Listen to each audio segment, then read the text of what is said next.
How did the Prophet ﷺ do it? How do we have these first-hand reports of those that saw it, even the enemies of the Prophet ﷺ that reported it, right? These are miracles, these are ways, right? To me, that's the importance of da'wah. The second part of the question about Ilm Kalam, right? And that is the use. I know everybody wants to get away from what it really is, right?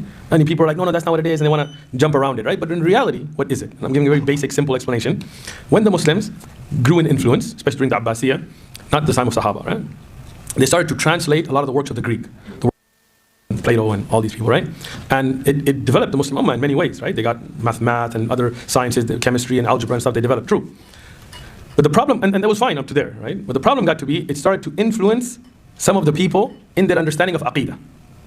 And Imam Abu Hanifa, Imam Malik, Imam Shafi'i, Imam Ahmad, all of these great A'imma and those that were alive in that time, they condemned it. Abu Yusuf, Muhammad al-Shaybani and others. Their aqwal are well known. Someday I'll make a video collecting them, and I think I went over them in the Aqidah Durus of Lumat I'tiqad anyway. So they condemned it. They said, no, the ilm al-kalam fahuwa jahl, jahl al-kalam fahuwa ilm. They would say, the knowledge of kalam, this is ignorance. And being ignorant of kalam, that's knowledge. Like, this is the way of the Salaf, this is how they responded to it.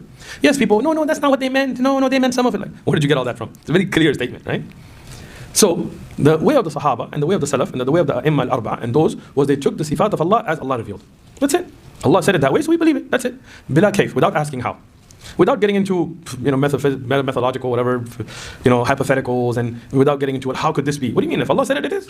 Allah is qadir on everything. How could Allah be on His arsh and make nuzul? If Allah said it, He does. No restrictions on Allah.